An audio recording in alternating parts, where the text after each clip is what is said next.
कहानी है 14 साल की एक खूबसूरत लड़की की, जिसे अपनी छोटी सी उम्र में कहीं लड़कों से इश्क हो जाता है और उसके इश्क का अंजाम कुछ ऐसा होता है जिसे सुनकर किसी की भी रूह कांप उठे।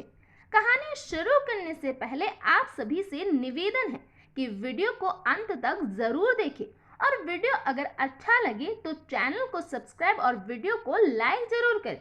तो चलिए दोस्तों, कहानी को शुरू करते हैं। कहानी है मध्य प्रदेश के गांव में रहने वाले गंगाराम और इसी के परिवार की। गंगाराम की शादी 8 साल पहले शोभा नाम की महिला से हुई थी। ये शादी शोभा की दूसरी शादी थी, क्योंकि शोभा गंगाराम से प्यार करने लगी थी। इसीलिए उसने अपने पहले पति को तलाक देकर गंगाराम से दूसरी शादी कर ली। इस शादी में परिवार का भी पूरा सहयोग था, क्योंकि शोभा का पहला पति उसे शराब पीकर खूब मारता पीटता था। इसी बीच शोभा की मुलाकात गंगाराम से हुई थी और उसने शोभा को उसकी और उसकी बेटी, जो कि शोभा को अपने पहले पति से थी, दोनों की जिम्मेदारी उठाने का वादा किया था। शादी करके शोभा अपनी बेटी पूजा के साथ गंगाराम के घर पर आकर रहने लगी और 4 सालों में गंगाराम और शोभा को 2 बच्चे हो गए, जिनमें एक लड़का और एक लड़की थी। अपनी बढ़ती हुई फैमिली को देखकर गंगाराम को खर्चों की चिंता होने लगी। इसीलिए उसने ठान लिया कि वो कहीं और जाकर काम करके अपने परिवार का पेट भर लेगा।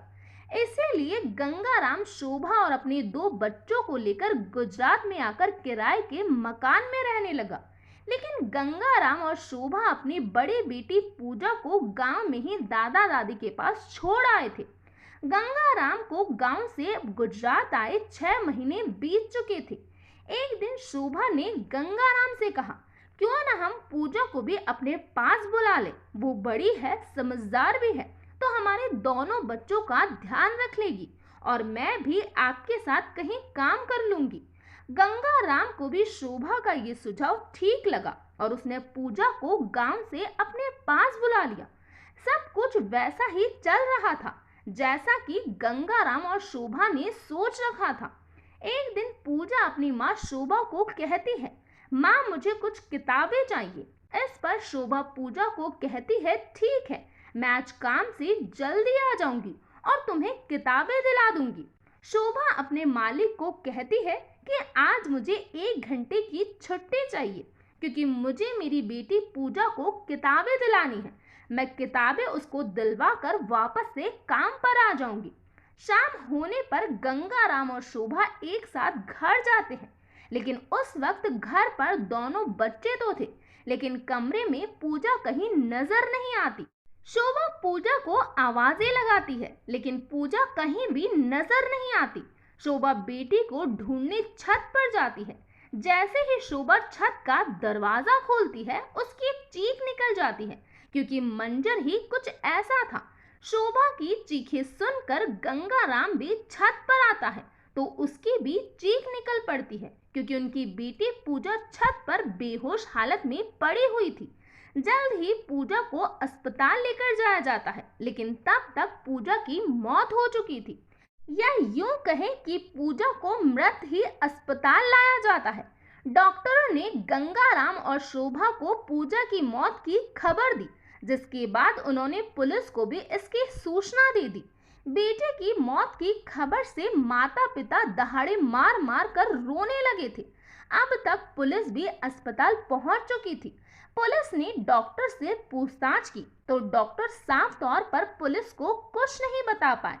पुलिस ने गंगाराम और उनकी पत्नी शोभा से भी पूछताछ की, लेकिन वो कुछ भी बताने की हालत में नहीं थे। उन्हें देखकर पुलिस को ऐसा लग रहा था जैसे उन्हें बेटे के मरने का काफी दुख है। दोनों से पूछताछ के दौरान उन्होंने पुलिस को बताया, ना तो उन्हें किसी पर शक है और ना ही उनकी किसी से कोई भी दुश्मनी है, और वो अपनी बेटी की मौत की कंप्लेन भी दर्ज नहीं करवाना चाहते, क्योंकि उनके पास इतने पैसे नहीं हैं कि वह रोज रोज थाने के चक्कर लगा सके। गरीब माँ बाप को देखकर पुलिस का मन भी पसीज गया था और पुलिस ने भी बिना पोस्टमार्टम के डॉक्टर को पूजा की बॉडी को उनके घर वालों के हवाले करने का हुक्म दे दिया। लेकिन इसी बीच कहानी में बहुत बड़ा ट्विस्ट आ गया।